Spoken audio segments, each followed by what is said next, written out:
बिस्मिल्लाहिर्रहमानिर्रहीम।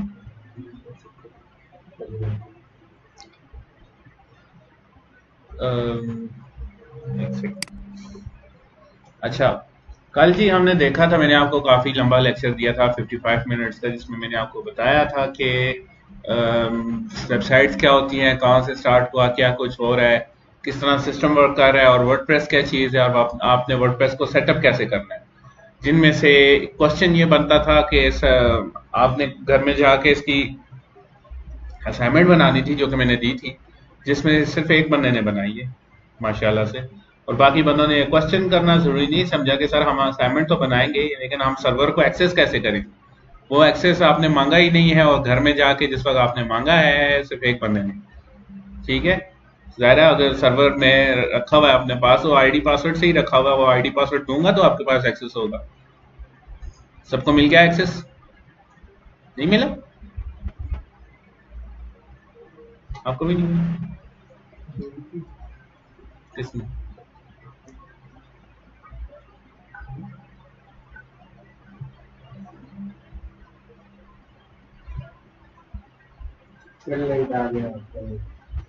खैर मैं कर देता हूँ, मैं आपको इस क्लास के एंड में सर्वर का एक्सेस दे दूंगा, ठीक है।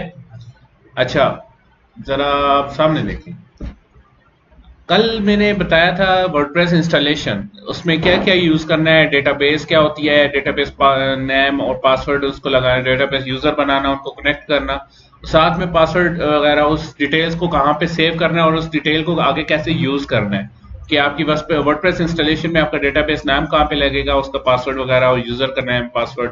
फिर बाद में जो हमने जो यूज किया था, क्या कहते हैं इसे, एक नेम और पासवर्ड, यूजर नेम और पासवर्ड रखा था, जो कि हमने वर्डप्रेस को एक्सेस करने के लिए, उसका डैशबोर्ड एक्सेस करने के लिए यूज किया था, ठीक है। कल हमने डायरेक्टरी बनाई थी किसकी? उस्मान के नाम से, ना टेक्रिलियन के नाम से। इसका जो यूजर नेम और पासवर्ड था वो उस्मान उस्मान 123 था शायद, यही था ना। आज हम देखते हैं आगे करना क्या है।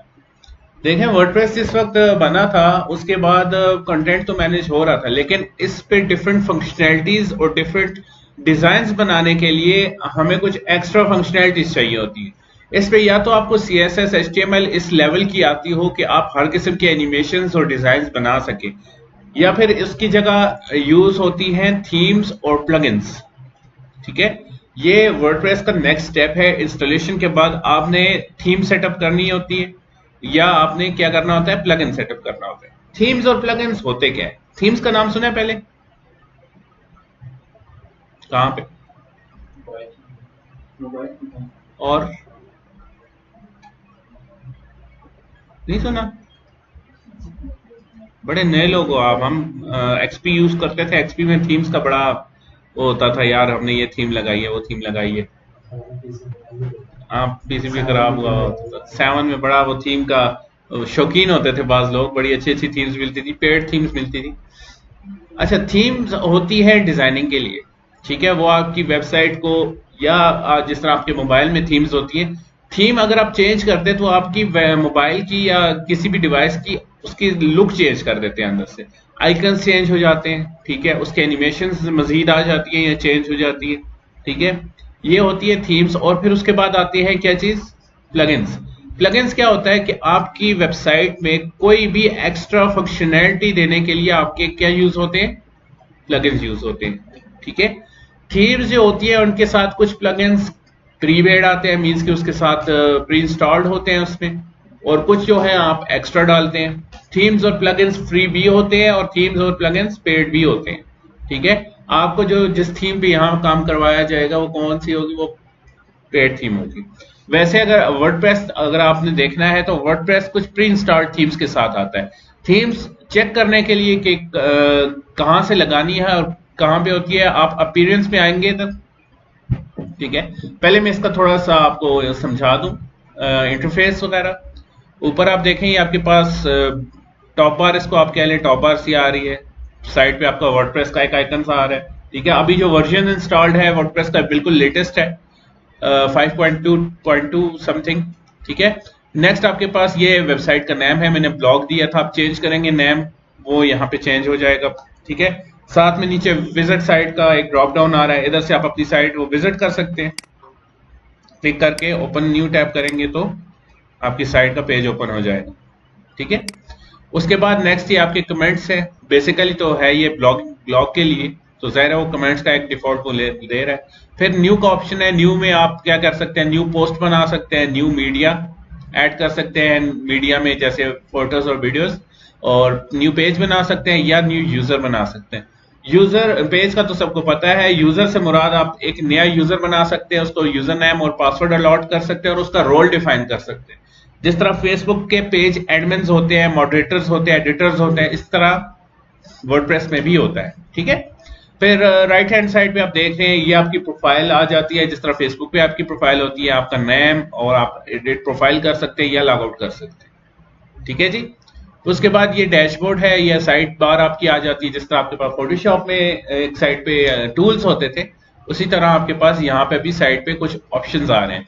ऑप्शंस में आपके पास डैशबोर्ड में होम आ जाता है, ये आपका होम है। अपडेट कोई अगर देखनी है तो यहाँ से अपडेट आ जाएगी। ये न्यू ऑप्शंस भी कुछ ऐड होते रहते हैं। उसके अलावा पोस्ट, यहाँ से आप पोस्ट कर सकते हैं। पोस्ट क्या होती है, जो ब्लॉग, अगर ब्लॉग समझते हैं या इस तरह की कोई भी ब्लॉग वाली आप वेबसाइट देखें तो उस पर पोस्ट हुई भी होती है।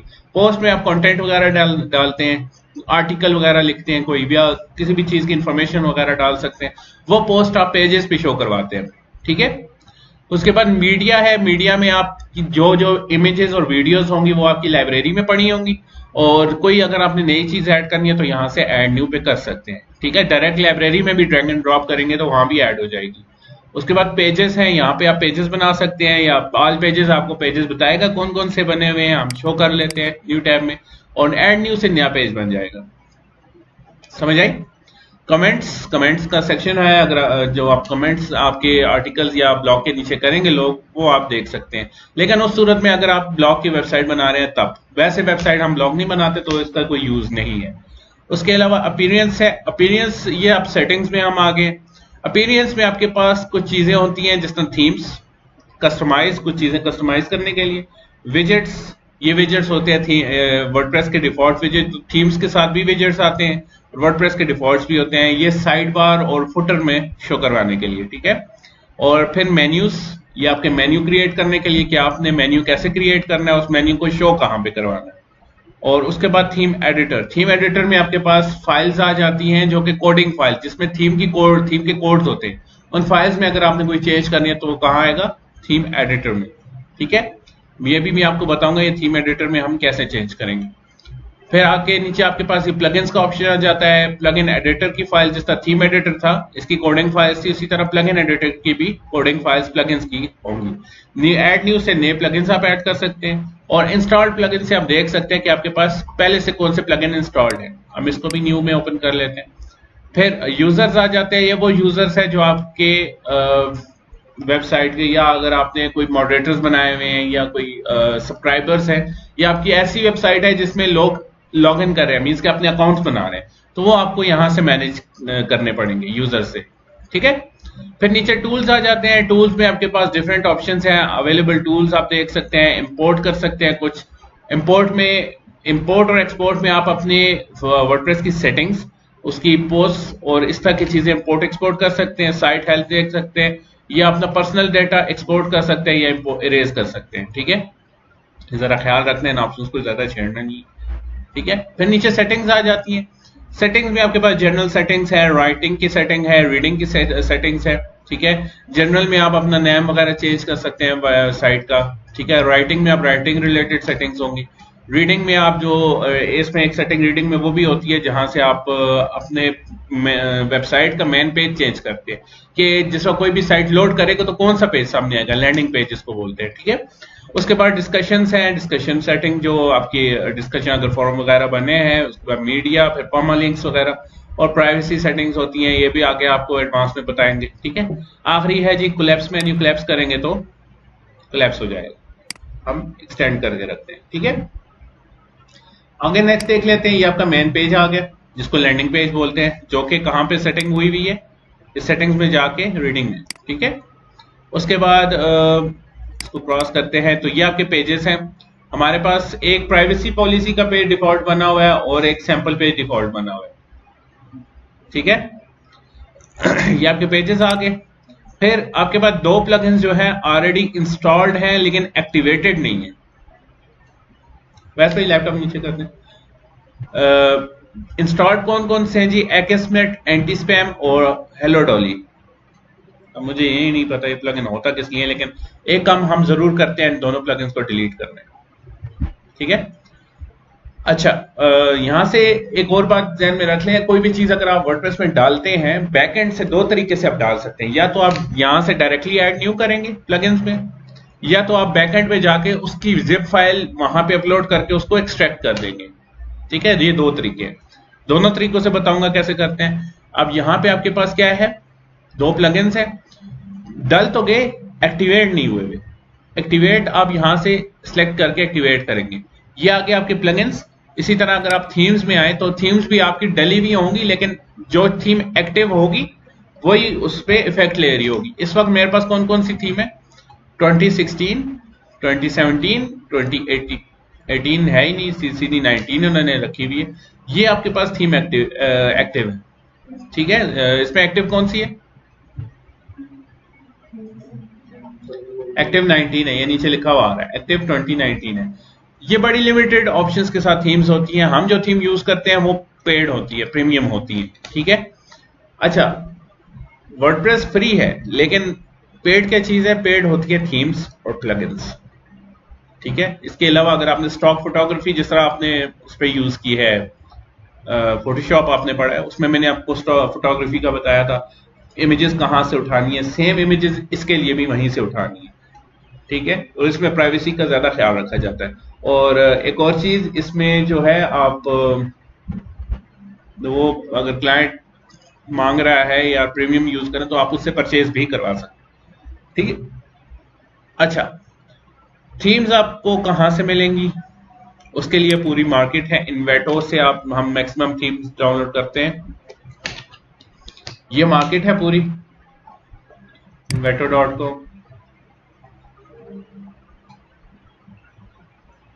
ठीक है, ये आपके पास इन्वेटो मार्केट। ठीक है। अब ये देखें, web themes and templates, code, video, audio, graphics, photos, 3D files.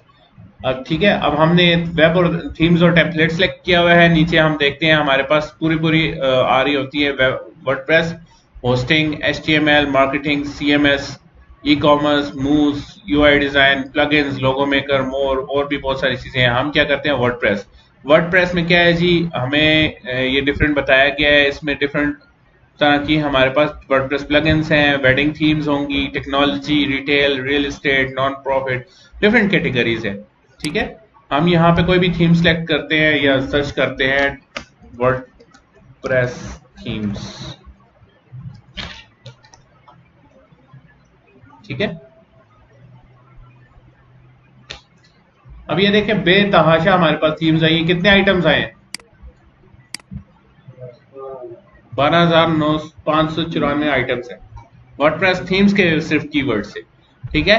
अब आगे इसके फिल्टर्स हैं। मैं कहता हूं जी best sellers, best rated. Best sale कौन सी अभी तक सबसे टॉप पे थीम कौन सी जा रही है? अवाडा। ठीक है।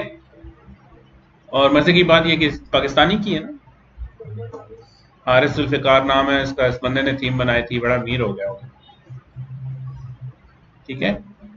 हम जो इधर जिस थीम पे काम करेंगे, अब ये सारी थीम्स टॉप की है इस वक्त जो टॉप पे जा रही है। ठीक है। हम जिस थीम पे काम करेंगे वो ये है जी 7।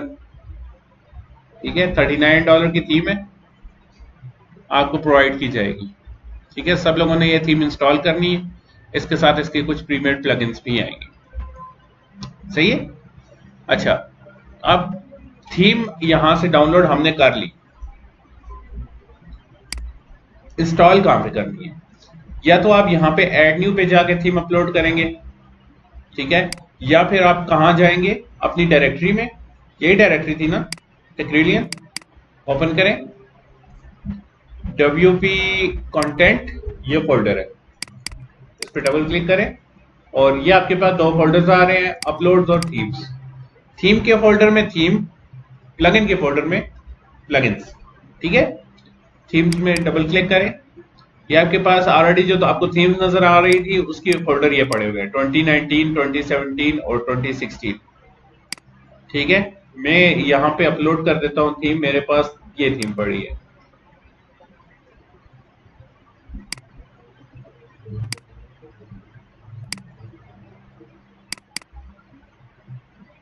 थीम 7 ये है। मेरे पास वर्जन पड़ा है 7.4.3.2। ठीक है, जिप फाइल पड़ी है मेरी इसकी, कल भी मैंने आपको बताया था। इसको मैंने कहाँ पे अपलोड करना है, या तो मैंने इसको अपलोड करना है यहाँ पे, या मैंने इसको अपलोड करना है कहाँ पे, यहाँ पे ऐड न्यू पे। अब आप बताएं मैं कैसे करूँ, कहाँ पे करूँ।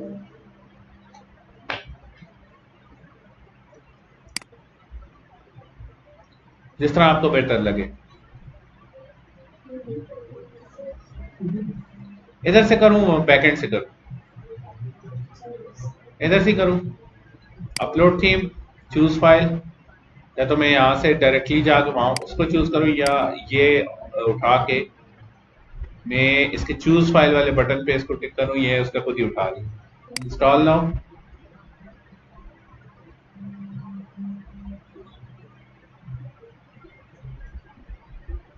ये नीचे आप देख रहे हैं, नजर आ रहा है कोने में क्या हो रहा है, अपलोडिंग लगी हुई है। ये 100% पे जाएगा तो क्या होगा, थीम अपलोड हो जाएगी।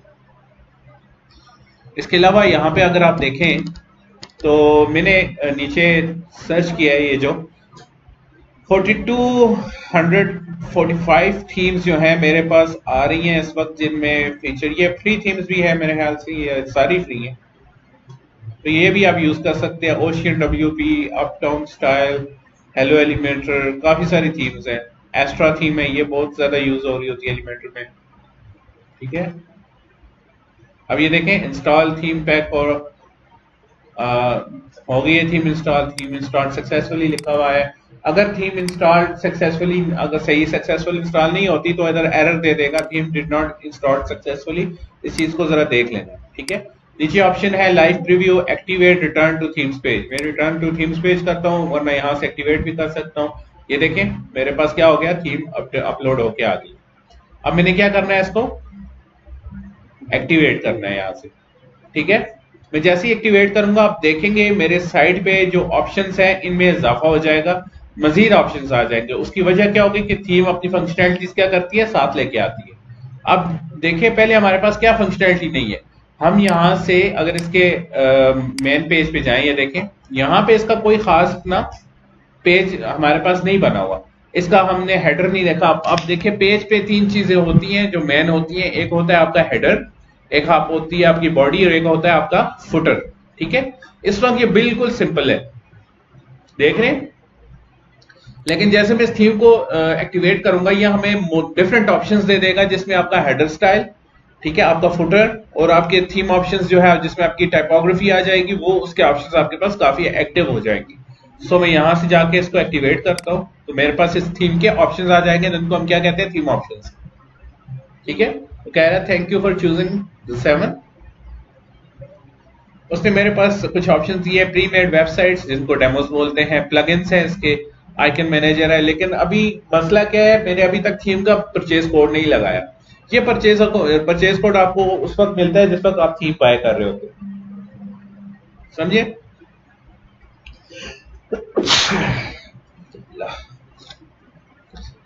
ठीक है, यहाँ पे आप परचेज कोड लगाएंगे, उसके बाद यहाँ से रजिस्टर कर देंगे। हम नॉर्मली नहीं लगाते।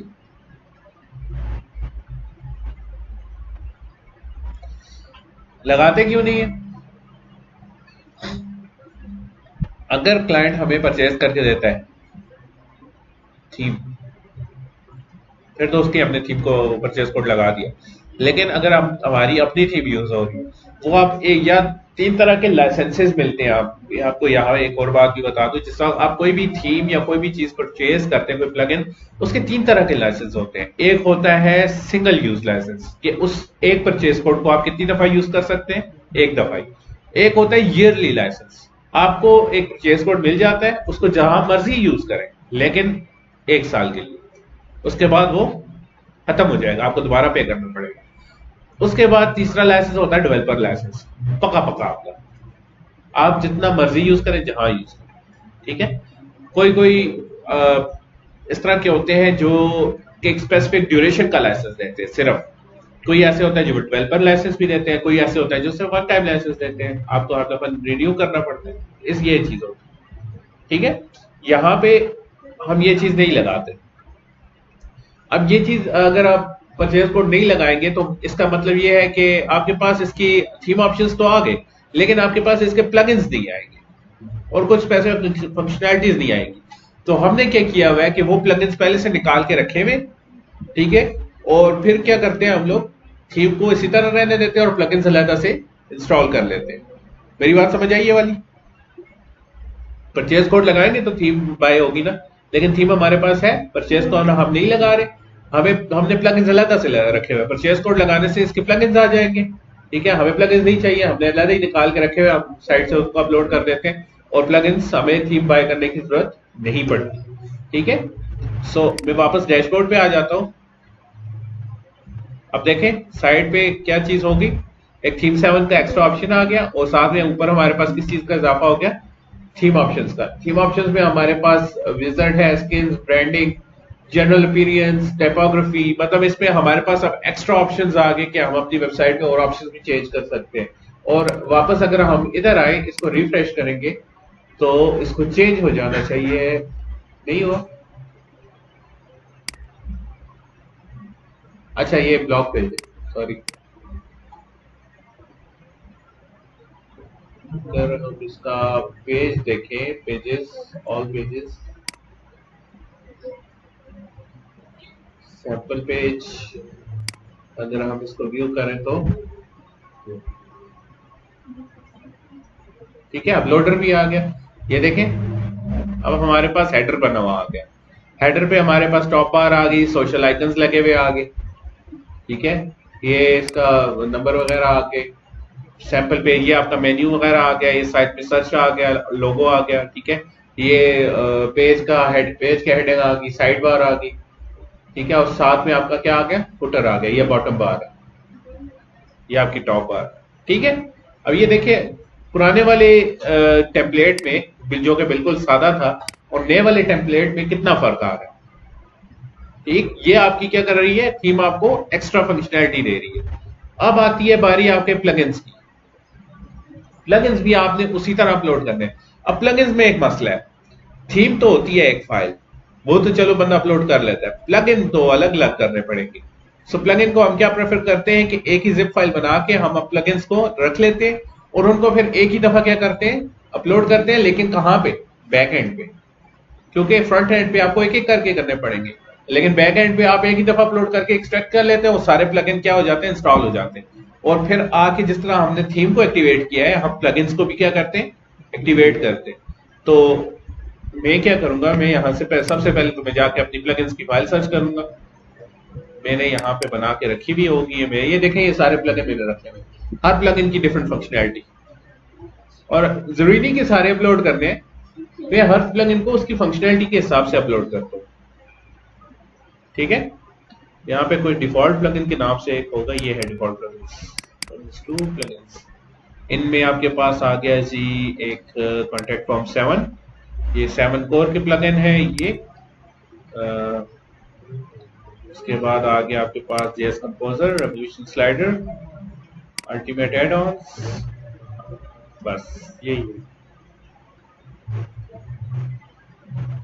ठीक है। इनको मैं कॉपी करके बाहर ले आता हूँ, बल्कि यहाँ नहीं, आपको इधर ले आता हूँ, बैच 2 वर्डप्रेस, यहाँ पे मैं पेस्ट कर देता हूँ।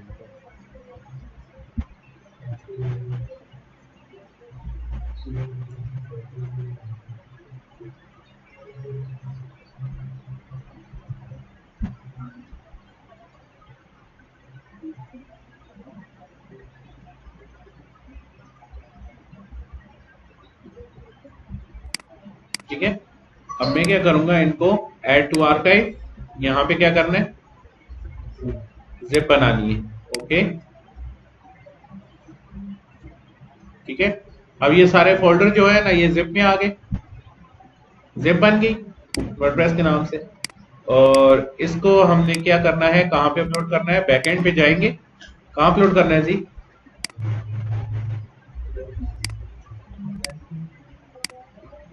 बैच 2 में आए, ये डायरेक्टरी है WP कंटेंट प्लगइन्स, और ये देखें एक्समेट और हेलो डॉली वाला प्लगइन आपके पास पड़ा हुआ है, यहाँ से आप अपलोड करें।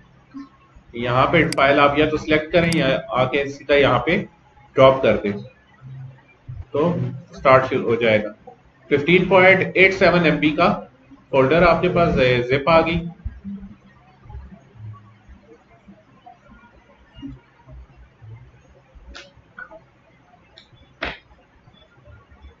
समझ आ रही?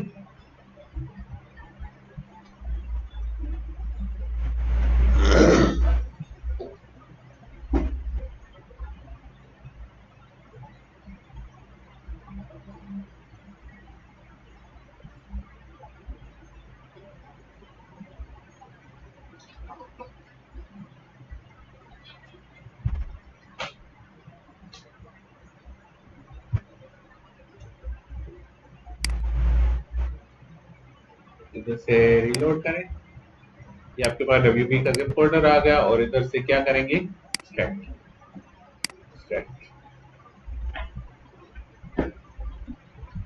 ठीक है। फिर रीलोड करेंगे तो आपके पास क्या आ गए, प्लगइन्स। अब यहाँ पे आप आएंगे प्लगइन्स के फोल्डर को, अगर आप इस पेज को, कहाँ गया plugin page, plugin installed plugins पे आके इस पेज को न्यू टैब में ओपन करें।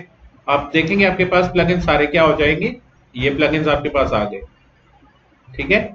अब इस पे जो गैर जरूरी प्लगइन्स हैं, जिस तरह ये एक्समेट और हेलो डॉली है, इनके पुराने प्लगइन इनको आप डिलीट कर दें,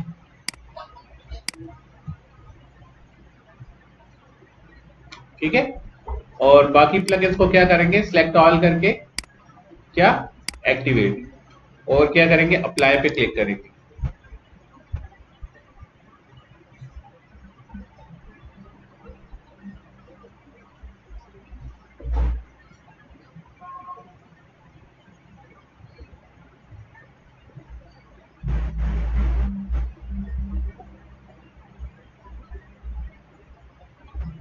ठीक है, प्लगइन आपके पास क्या हो गए, एक्टिवेट हो गए। अब देखें आपके पास मजीद ऑप्शन एक्स्ट्रा आ गए प्लगइन्स के, ठीक है। साथ में कुछ आपके पास नोटिफिकेशन भी आ जाएंगे। अब आप डैशबोर्ड पे जाएं, यहां तक आपके पास क्या हो गया जी, थीम भी इंस्टॉल हो गई और प्लगइन्स भी इंस्टॉल हो गई। अब आती है डेवलपमेंट, करना क्या है, आप स्टेप कहां से लेना है, स्टेप लेना है सबसे पहले आपने चेंज करना होता है theme source. Theme source change करने का मकसद क्या है और कैसे चेंज करना है, ये मैंने आपको अभी बताना है। थीम सोर्स होता ही है कि आपकी थीम किसने बनाई है, और चेंज करने का मकसद ये है कि किसी को ये ना पता चले कि आपने थीम कौन सी यूज की है, ये चीज लाजमी होती है, ठीक है, ताकि बाकी लोग भी ये ना देख सकें। अच्छा, चेंज कैसे करते हैं, सबसे पहले चेंज करने का ये है कि जो थीम आपने डाली हुई है, कहाँ डाली थी अपलोड का, थीम्स में, थीम के फोल्डर में, ये देखें DT7 आ गया। इसको डबल क्लिक करके ओपन करें। सबसे पहले आप इधर आएंगे, यहाँ पे आपके पास एक फाइल होगी, ये थीम के मेन फोल्डर में स्क्रीनशॉट के नाम से, screenshot.jpg, इसको आप डाउनलोड कर लें कहीं भी। screenshot.jpg डाउनलोड होगी, इसको आप क्या करेंगे, फोटोशॉप में ओपन करेंगे यहीं से। इसको कहते हैं थीम सोर्स चेंज करना।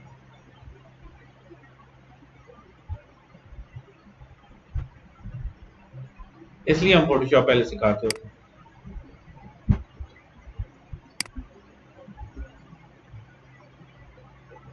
आपकी लास्ट क्लास वाली पहले ही आ रही, ठीक है। यहां से मैं ये फाइल उठाता हूं, फोटोशॉप में यहां लाके ड्रॉप करता हूं, तो ये आपके पास क्या आ गया, स्क्रीनशॉट आ गया, ठीक है। अच्छा, ये स्क्रीनशॉट आपको कहां नजर आ रहा है, ये स्क्रीनशॉट अगर आप देखें यहां पे,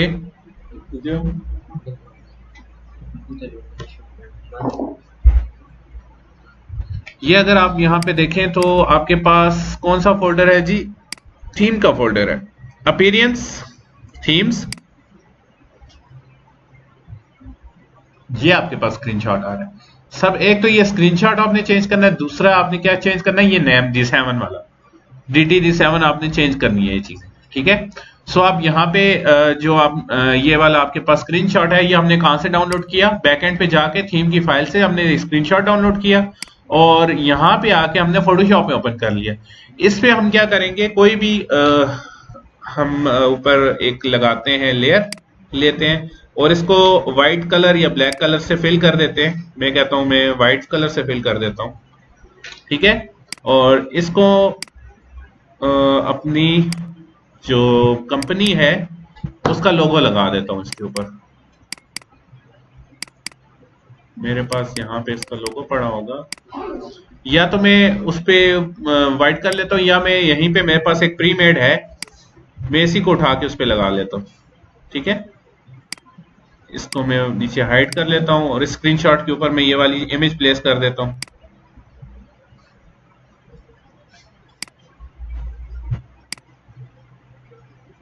ठीक है, लगा दी। अब क्या करना है, इसको कंट्रोल एस करें और यहां से जेपेग में था तो स्क्रीनशॉट नाम नहीं चेंज करना, ये बात याद रखते हैं। screenshot.jpg थी, उसको screenshot.jpg ही रखना है। सेव। अब वो कह रहा है स्क्रीनशॉट ऑलरेडी एग्जिस्ट, ये पुराना वाला स्क्रीनशॉट वाली फाइल है जो पहले से वहीं पे थी। मैं कहता हूं उसको रिप्लेस कर देता हूं, ओके, चेंज होगी, ठीक है। अब मैं क्या करता हूं, अगर मैं इस स्क्रीनशॉट को ओपन करता हूं तो जो पहले वाला मेरे पास सेव था D7 वाला, वो रिप्लेस होके ये वाला आ गया। अब मैंने करना क्या है, उसकी जगह इसको लगाना है। सो मैं क्या करूंगा, यहां से अपलोड पे जाऊंगा,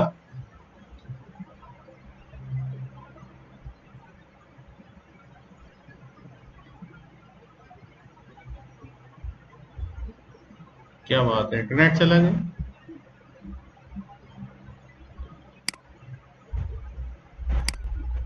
लगता है इंटरनेट स्लो होता है।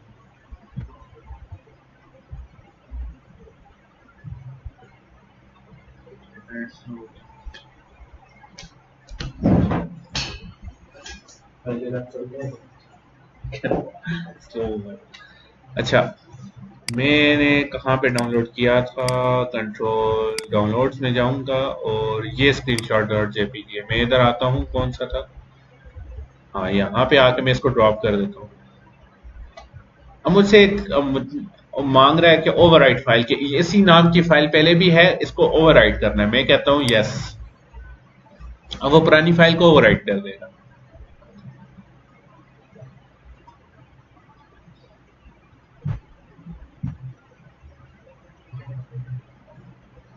नेट वाकई स्लो है।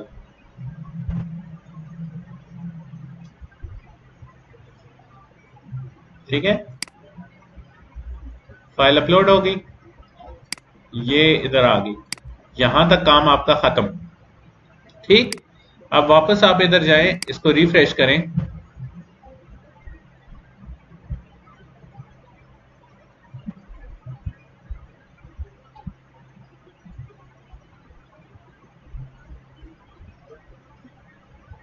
ठीक है, टेक्रेलियन आ गया और एक्टिव आगे क्या लिखा हुआ है, D7। अब इस D7 को चेंज करना है। अब क्या करना है, हमने थीम एडिटर में आना है। थीम एडिटर में आने से पहले एक चीज याद रखें, आपकी वो थीम एक्टिव होनी चाहिए जिस थीम का आप थीम सोर्स चेंज कर रहे हैं। अब पहले भी मैं एडिटर में जा सकता था, लेकिन पहले मेरे पास क्या थी, 2019 एक्टिव थी, तो पहले मैं नहीं गया। उसके बाद मैंने पहले अपनी D7 एक्टिव की। अब मैं थीम एडिटर में जाऊंगा, क्योंकि पहले जो थीम थी उसकी फाइल्स और थी, इस थीम की फाइल अपनी होगी। तो अब थीम एडिटर में मुझे D7 की फाइल शो हो रही होंगी डिफॉल्ट से। अब ये आपसे एक चीज मांगेगा कि हेड्स अप, आप यहाँ पे सेंसिटिव फाइल को चेंज कर सकते हैं। तो अगर आपकी कोई सेंसिटिव फाइल में यहाँ पे कोई मसला आता है तो आपका मसला क्या होगा, पूरी थीम में आएगा, वो थीम आपकी खराब हो जाएगी। सो बेहतर यही है कि आप क्या करें, उसको चेंज कर लें। लेकिन यहाँ से आप गो बैक की बजाय आप कहते हैं आई अंडरस्टैंड, मुझे पता है क्या चीज होती है, इस वजह से मैं कर रहा हूँ। अच्छा, यहाँ पे आप थीम भी सिलेक्ट कर सकते हैं, थीम्स आपके पास आ रही हैं, लेकिन अभी D7 सिलेक्टेड है, तो ये D7 का सामने आपके पास style.css की फाइल ओपन है। ठीक है, यहाँ पे आपने और किसी चीज को भी नहीं छेड़ना, जस्ट आपने क्या करना है, ये जो आपको नजर आ रहा है ना, ये ब्राउन में टेक्स्ट, ये वाला, ये प्रोग्रामिंग लैंग्वेज में अगर आप देखें तो ये कमेंट्स होते हैं।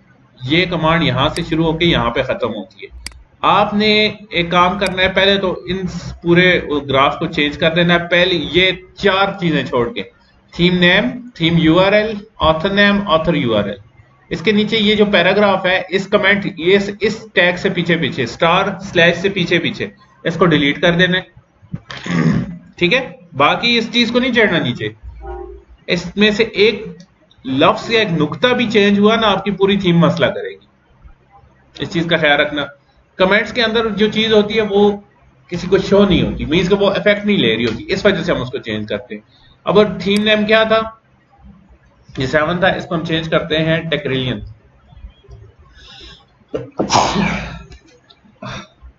ठीक है, थीम यूआरएल में हम क्या कह देते हैं, webscoop.com।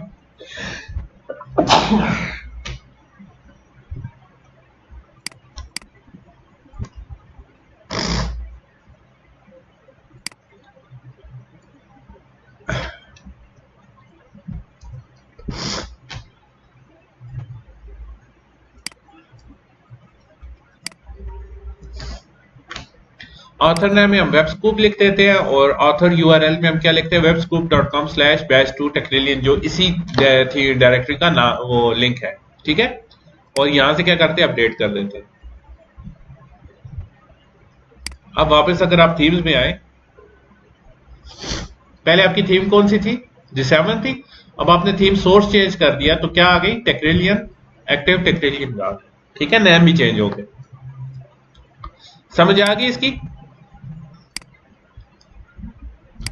अब अगर आप इधर से देखें, आपके फ्रंट एंड पे इसका कोई फर्क नहीं पड़ेगा, लेकिन बैक एंड पे आपकी थीम जरूर चेंज हो जाएगी। अब अगर मैं यहां से, मेरे पास एक एक्सटेंशन है जो कि बताती है कौन सी थीम यूज हुई है, तो इसको एक्टिव करता हूं, तो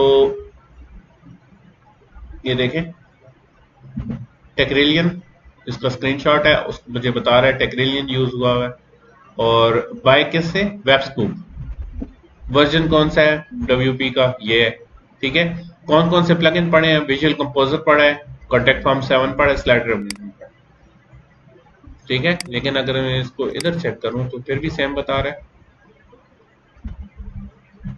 नहीं, इधर आपने क्या बताया, उसने 2019 पढ़ी है।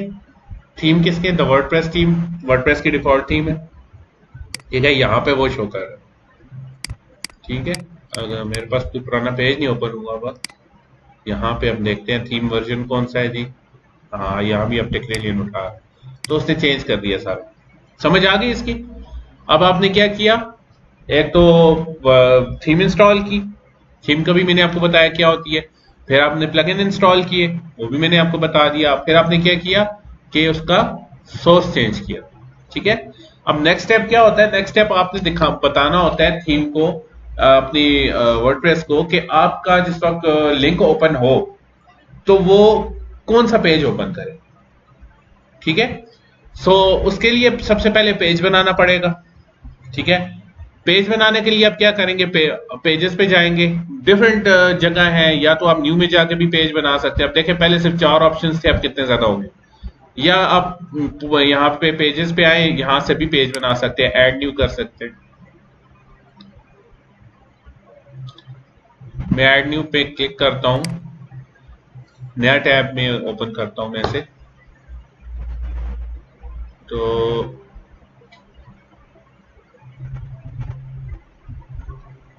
इसको ओपन हो जाना चाहिए। ठीक है, अच्छा जी, यहां पे एक बड़ी नई चीज, ये पुराने बैचेस में नहीं बताई गई, वो ये है कि पहले जो वर्डप्रेस के वर्जन्स आते थे, उसमें क्या होता था, उसमें एक आता था पेज बिल्डर। पेज बिल्डर वो प्लगइन होता है जिससे आप क्या करते हो, अपने पेज पे अपनी पेज की डिजाइनिंग करते हो, उस पर टेक्स्ट डालते हो, उस पर इमेजेस डालते हो, उसको एनिमेशंस देते हो। पहले क्लासिक एडिटर आता था, ठीक है। अब जो पेज आते हैं उनके साथ वर्डप्रेस ने नए वर्जन में क्या कर दिया है, एक प्लगइन डाला हुआ है जिसको कहते हैं गटनबर्ग। गटनबर्ग क्या है, एक पेज बिल्डर है, लेकिन आप गटनबर्ग यूज नहीं करना चाहते। ये गटनबर्ग का आपके सामने एडिटर आ रहा है, ठीक है, पेज का, ये डिफॉल्ट इसका पेज नहीं है। आप क्या करते हो, पहले इस पेज को इस प्लगइन को क्या करते हो, डीएक्टिवेट करते हो। उसके बाद क्या करते हो, अपना जो पेज बिल्डर आपके पास ऑलरेडी है आप वो यूज करते हो।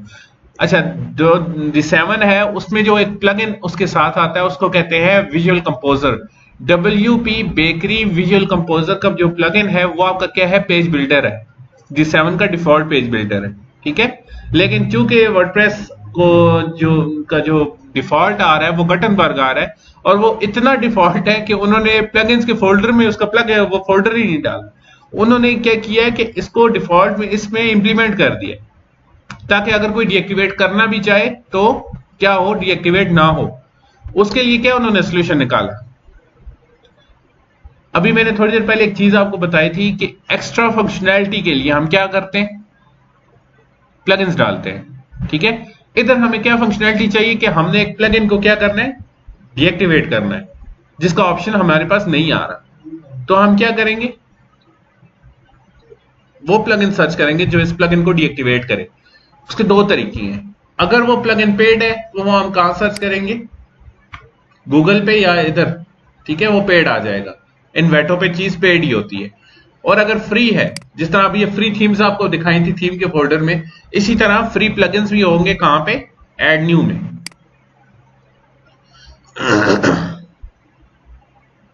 ठीक है।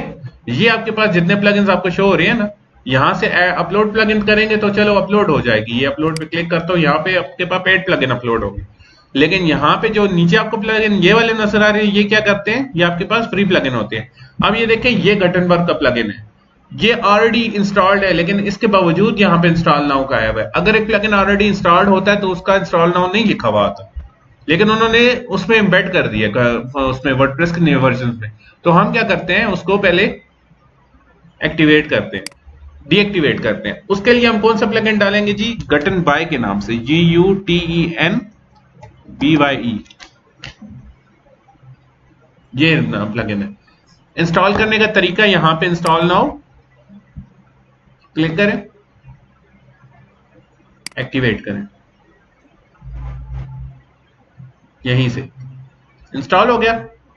आपका गटनबर्ग क्या होगा, डीएक्टिवेट हो जाएगा। अब आपके पास जो ये सामने नजर आ रहा है ना, ये चीज हट जाएगी और ये एक डिफॉल्ट पुराने स्टाइल में चला जाएगा, जहां पे क्या आपका विजुअल कंपोजर एक्टिव होगा। इसको रिफ्रेश करें,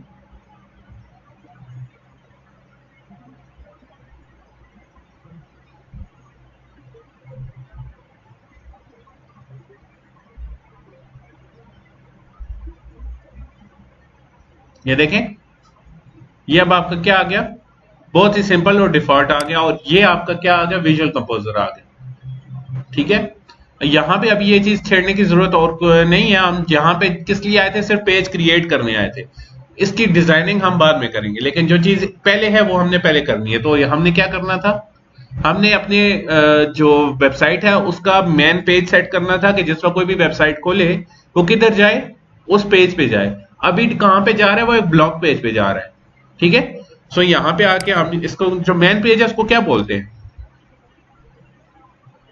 किसी वेबसाइट के मेन पेज को क्या बोलते हैं, होम पेज। तो क्या नाम देंगे, होम, ठीक है। और यहां से आके क्या कर लेंगे, पब्लिश, क्लिक कर दें, आपका पेज बन गया, ठीक है। अब ये देखें, पेज पब्लिश्ड। और ऑल पेजेस में अब आएंगे, जहां पे पहले 3 पेजेस शो हो रहे थे, 2 पेजेस शो हो रहे थे, अब वहां पे क्या होंगे, होम का पेज भी आ गया। और अगर आप इसके ऊपर हॉवर करें तो आपके पास मजीद ऑप्शन आते हैं। एडिट पेज में क्लिक करेंगे तो ये पेज के बैकएंड पे जाएगा। क्विक एडिट में क्लिक करेंगे तो जल्दी जल्दी कोई एडिटिंग करनी है तो उसमें जाएगा, इसकी जरूरत नहीं है, जस्ट एडिट में हम जाते होते हैं। ट्रैश पे एडिट करेंगे तो क्या होगा, डिलीट हो जाएगा। व्यू पे एडिट करेंगे तो बताएगा कि पेज कैसा दिखता है। मैं व्यू पे क्लिक करता हूं तो न्यू टैब में ओपन करूंगा मैं। Edit with bakery page builder, WP bakery, इससे फ्रंट एंड पे चला जाएगा। फ्रंट एंड पे अगर चेंज करनी हो, इसको भी आपने नहीं छेड़ना है। आपका काम सिर्फ या तो व्यू में है, या उसको डिलीट करने में, या किसमें, एडिट में। सो जैसे मैंने व्यू किए तो ये मेरे पास होम का पेज बन के आ गया। ठीक है, खाली पेज है, अभी कुछ नहीं डाला हुआ, लेकिन इस पेज को हमने क्या करना है, लैंडिंग पेज अपना रखना है। ठीक है, अच्छा, लैंडिंग पेज रखने के लिए हमें पेज बनाना लाजमी था, तो हमने पहले पेज बना लिया। अब लैंडिंग पेज कैसे रखना है, मैंने जैसे पहले बताया था कि सेटिंग में जाके रीडिंग में हमने जाना है। ठीक है, रीडिंग में जैसे ही आप आएंगे तो पहला आपके पास ऑप्शन क्या आ रहा है, योर होम पेज डिस्प्ले। अभी क्या, कौन सा पेज है, योर लेटेस्ट पोस्ट, जो अभी पोस्ट पेज शो कर रहा है। लेकिन हमने क्या करना है, स्टैटिक पेज एक शो करवाना है, तो हम नीचे वाला ऑप्शन सेलेक्ट करते हैं और पोस्ट पेज को हम नहीं छेड़ते, हम होम पेज को कौन सा पेज रखेंगे, होम पेज। ठीक है, बस इसको इधर से ये सेलेक्ट करें। ये आपका वो पुराना वाला ऑप्शन डिस्करेज सर्च इंजन वाला, यहां से टिक हुआ था शुरू में, आपने जो टिक किया था यहां से अनटिक भी करते होते। सेव चेंजेस कर दें। ठीक है, मैंने इसको अनटिक नहीं किया ना, आपने अनटिक किया। अब अगर मैं यहां से विजिट साइट करता हूं तो कौन सा आया मेरे पास पेज, होम वाला ओपन हुआ। ठीक है, अच्छा, इधर एक और चीज चेंज करनी चाहिए पड़ती है जनरल में। अगर आप इस पे हॉवर करें, इसके बिल्कुल टॉप पे, तो आगे क्या लिखा हुआ है, ब्लॉग, आगे लिखा हुआ आ रहा है जस्ट अनदर वर्डप्रेस वेबसाइट। ये चीज भी आपने डिलीट करनी होती है, ये चीज भी हमने चेंज करनी होती है। डिलीट करना उस वक्त होता है जब आपके पास वेबसाइट का क्या हो, टैगलाइन ना हो। टैगलाइन होती है, लोगोस देखे ना, लोगों की मैंने उसने बताई थी टैगलाइन होती है। ठीक है, जिस तरह नाइकी की टैगलाइन क्या है, just do it. For example, अगर नाइकी की वेबसाइट है तो ब्लॉग की जगह क्या लिखा हुआ आएगा, नाइकी, और आगे जस्ट अनदर वेबसाइट की जगह जस्ट डू इट, इसकी टैगलाइन। ठीक है, सो अगर आपके पास टैगलाइन नहीं है तो आप जनरल में जाके ये जो टैगलाइन है इसको क्या करेंगे, डिलीट कर देंगे, यहां से क्रॉस कर देंगे। और ये देखें, ये आपका ब्लॉग है, यहाँ पे अगर आप इसका नेम चेंज करें, मैं अगर टेक्रेलियन रखता हूं तो ऊपर देखिए आपका ऊपर से भी चेंज हो रहा है, टेक्रेलियन। ठीक है, और यहां से आके नीचे आपने सेव चेंजेस कर देंगे। ठीक है, अब यहां से मैं इसको रिफ्रेश करता हूं। ठीक है, ऊपर नेम चेंज हो गया टेक्रेलियन, और उसकी टैगलाइन क्या हो गई, खत्म हो गई। काफी है, मुझे कल तक ये असाइनमेंट कंप्लीट चाहिए, कल की छुट्टी है।